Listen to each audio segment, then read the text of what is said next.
आज का जो हमारा टॉपिक है वो है संयुक्त बैठक।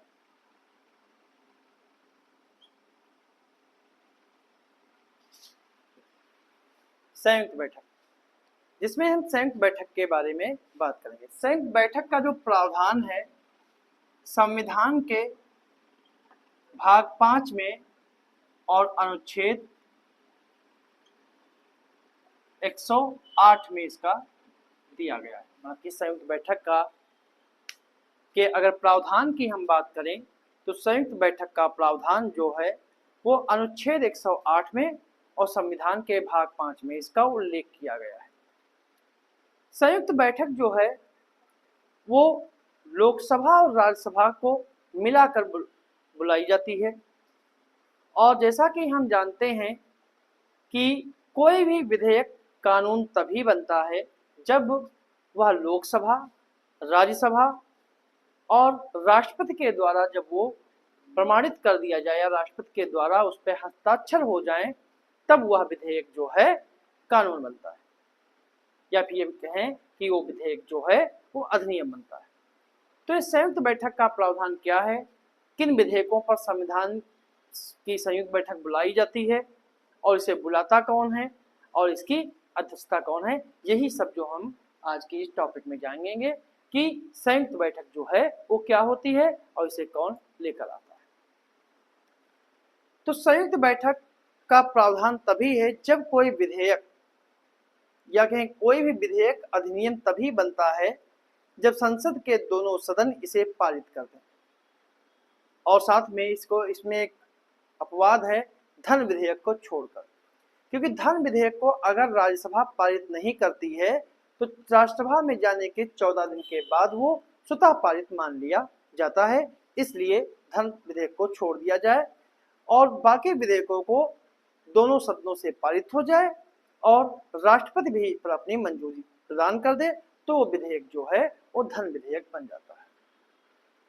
अगर किसी साधारण विधेयक के संबंध में अगर दोनों सदन एक दूसरे के प्रस्तावित संशोधनों पर सहमत नहीं होते हैं या विधेयक के प्रावधानों पर असहमत होते हैं तो प्रस्तावित विधेयक को पारित कराने के लिए गतिरोध उत्पन्न हो जाता है और उसी गतिरोध को दूर करने के लिए अनुच्छेद 108 में संयुक्त बैठक का प्रावधान दिया गया है।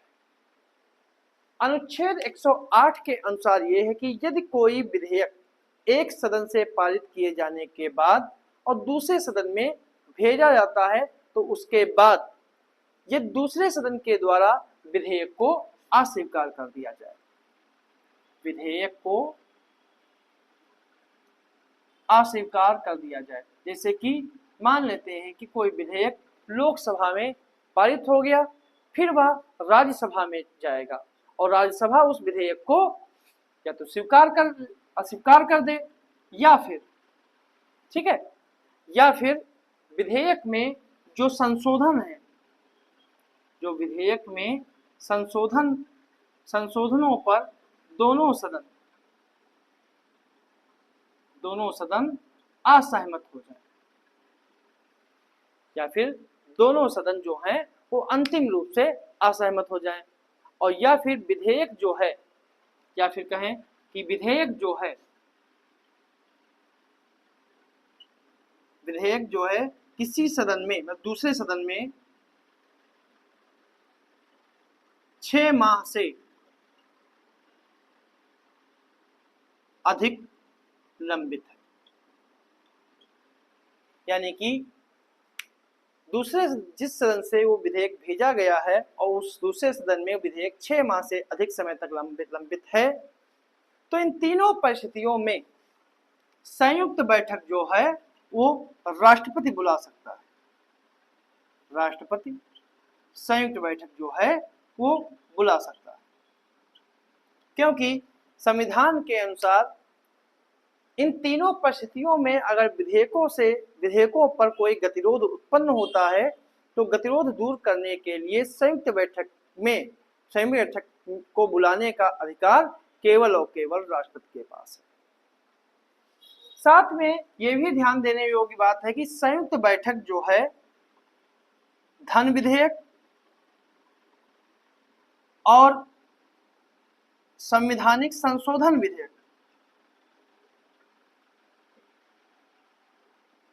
संवैधानिक संशोधन विधेयक, ठीक है, इन दोनों पर संयुक्त बैठक बुलाई नहीं जा सकती। मतलब संवैधानिक संशोधन और धन विधेयक पर संयुक्त बैठक का कोई प्रावधान नहीं है। यदि लोकसभा के विघटन के कारण अगर कोई विधेयक समाप्त हो गया है या उसका व्यपगत हो गया है, यदि लोकसभा के विघटन के कारण अगर कोई विधेयक समाप्त हो गया है तो भी राष्ट्रपति संयुक्त बैठक नहीं बुला सकता। यदि राष्ट्रपति ने किसी विधेयक के संबंध में संयुक्त बैठक बुलाने के लिए सूचना दे दी है और उसके बाद लोकसभा का विघटन हो जाता है तो भी संयुक्त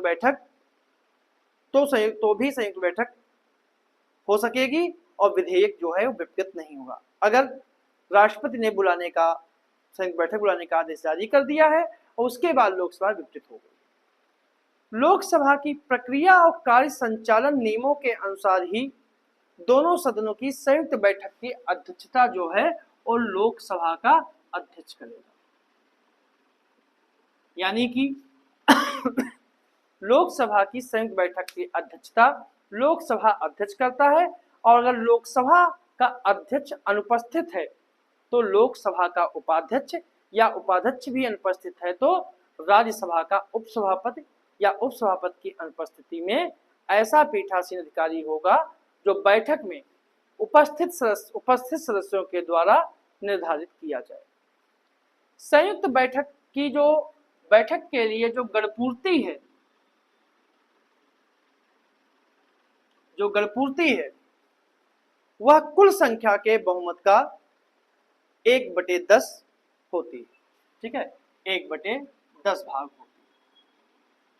मतलब कि लोकसभा और राज्यसभा को मिलाकर जो संख्या बनेगी उसका 10% अगर उपस्थित होगा तभी संयुक्त बैठक होगी, अन्यथा नहीं होगी। संयुक्त बैठक की कार्यवाही जो है वो लोकसभा की प्रक्रिया और कार्य संचालन नियम के अनुसार संचालित होती है, ना कि राज्यसभा के। संविधान के लागू होने के बाद केवल 3 बार अभी तक संयुक्त बैठक बुलाई गई है। सबसे पहली बार जो हुई थी वो है दहेज प्रतिषेध विधेयक। ये विधेयक आया था 1960 में पहली बार। दूसरी बार जो थी वो है बैंकिंग सेवा विधेयक, बैंकिंग सेवा विधेयक,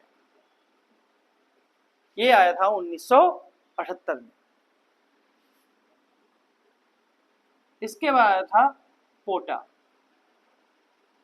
कानून जो था, ये आया था 2002 में। तो इन 3 बार ही अभी तक, यानी आतंकवाद निवारण विधेयक पोटा, केवल अभी तक 3 बार ही जो है वो संयुक्त बैठक आयोजित की गई है जब से संविधान लागू हुआ है। तो ये था हमारा आज का छोटा टॉपिक, आपका संयुक्त बैठक।